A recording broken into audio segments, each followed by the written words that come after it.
I recently came across an article that seems to be growing in prevalence and relevance, and that is on the subject of AI. Not only how AI is rapidly growing, but so too is the rise in AI relationships. And so in this video, I want to talk about and expand on this conversation, both how AI replacing our relationships is bad, and why, if we want to revert this crisis, we need to seek more connection with the real world and amongst our fellow humans that we share it with. But first, if you're new here, hello and welcome. My name is Cooper, and I'm a recent college graduate documenting my journey as well as providing advice to you all here on this channel.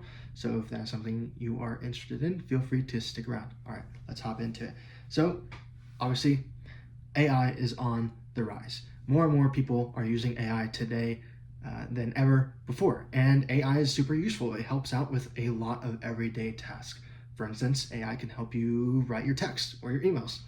It can help you formulate your grocery list. It can even help you with a job interview or write your resume. Heck, I even just used it a couple days ago to help revise my resume for a job application.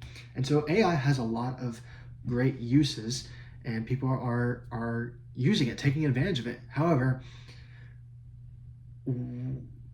along with that, with the increasing usage, people are also finding that not only can AI be used to automate and to help be more efficient in everyday tasks, but they've also found that it can help satisfy some other areas in our lives, such as relationships, friends, but not even just friends. Like there's a rise in AI like relationships, even romantic, to a point where more and more people today are interacting with a chatbot, with a robot, in a way that's meant to mimic what a relationship is supposed to provide you naturally. And so how that can manifest itself is people more and more are looking towards AI for things like life coaching, therapy, and even just simple companionship, as I outlined. And so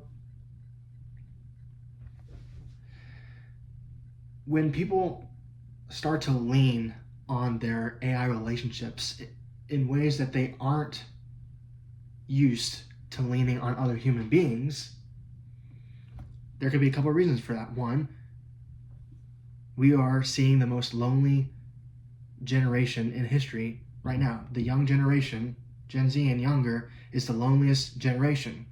One stat that I hear all the time on various podcasts is the rate in which especially young men have felt that they have fewer and fewer friends to call upon. I think that, I'm going to botch it, but I think the stat goes something like, I think back then a majority of men, at least 75% or so, had 3 or more friends to call on. Nowadays, that percentage is much, much lower, a third or lower. And so there's no question that loneliness is on the rise.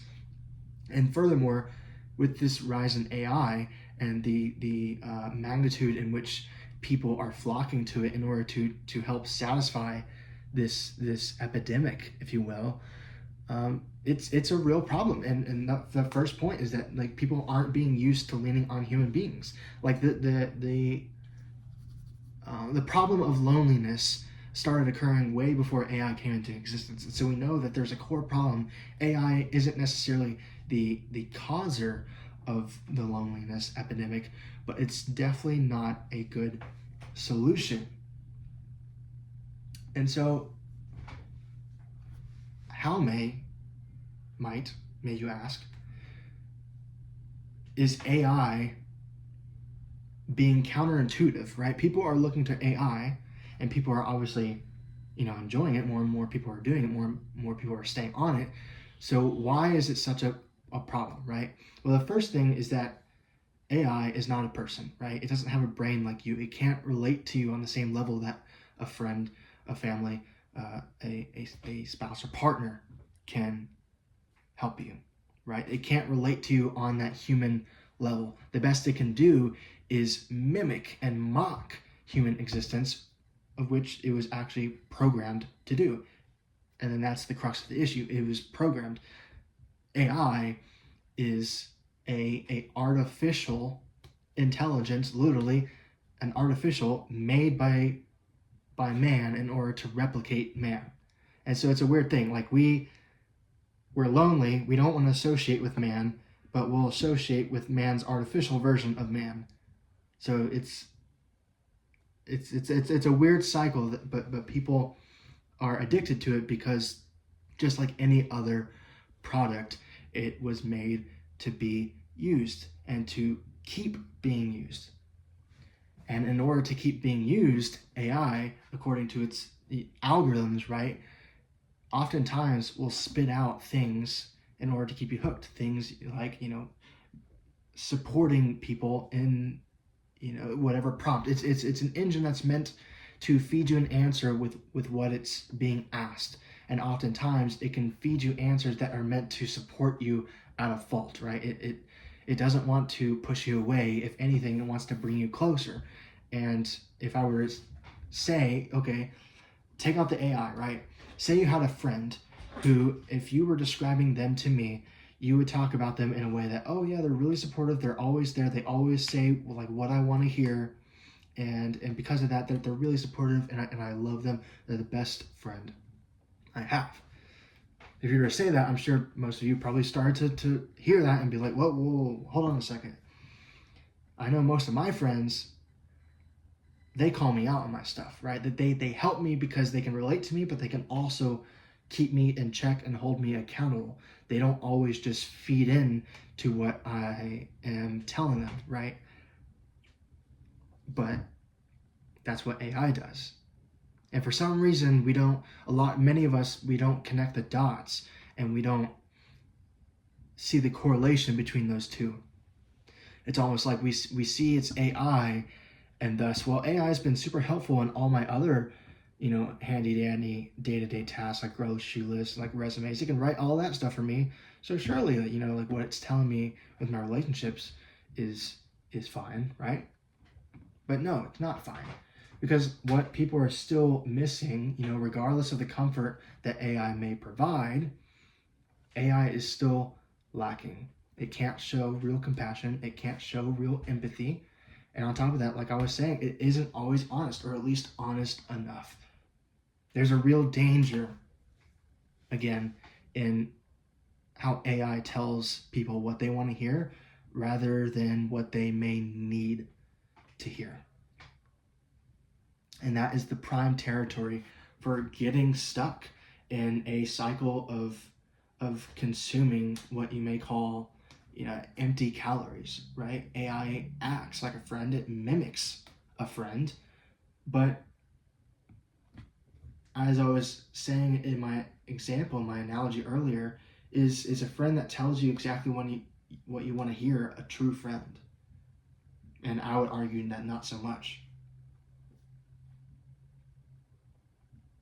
And so AI cooperates to an extent where a human might, in reality, push back. And it's this lack of friction or lack of any real challenging to your ideas that may be appealing to people, right? Because a lot of people, another reason for the loneliness epidemic, we don't like to interact with others because sometimes we don't like that challenge. We don't like that pushback. We want a drama-free echo chamber, if you will, that validates our own perceived worldview of ourselves. Not only are we living in the most lonely generation, but we're also living in the most narcissistic generation. The epidemic of people who, want to feel, victimized, persecuted, to feel, helpless, is at an all-time high.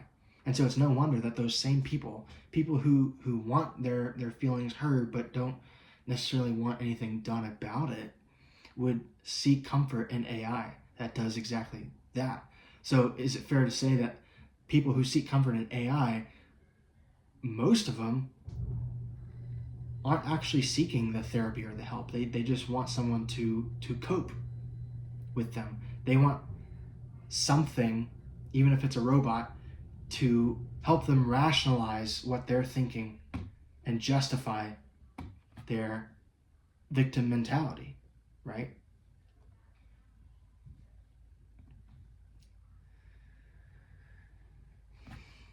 And so again, what is the true essence of friendship? At what cost are we going to keep using AI to replace human interaction, normal human interaction? Because I know it's difficult as an introverted person.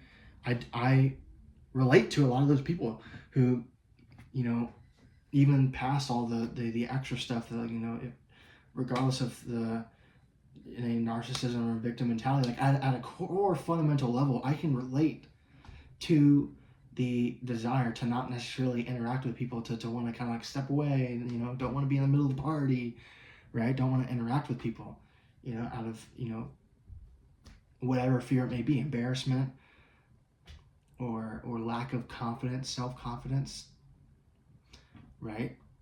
Like I can relate to that,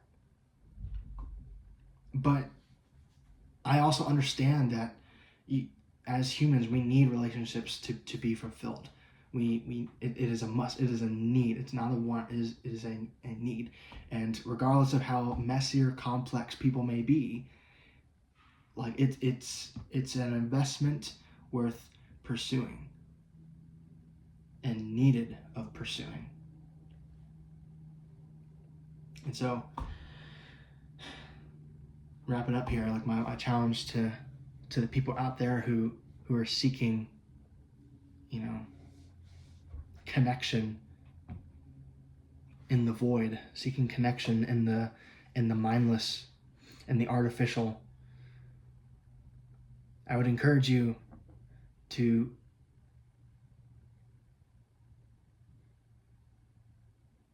start to try to make a real effort in investing in human connection. All the effort, all the prompts that you type into your computer can't make up and fill the hole that you actually need and desire. Because deep down you desire it.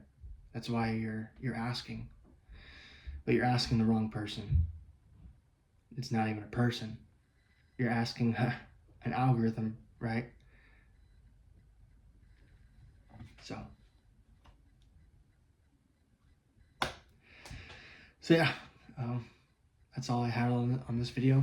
Just wanted to talk about this because it's a very, very relevant subject, and it's a problem that needs to be addressed. And so hopefully this is a video that not only encourages people who are, who are struggling with this, but also as an encouragement for others to voice their shared concern. So if you found any additional value from this video, feel free to stick around on this channel where I post new videos every Tuesday and Friday at 12 p.m. Eastern Time. And with that, I will see you guys on the next one. Godspeed.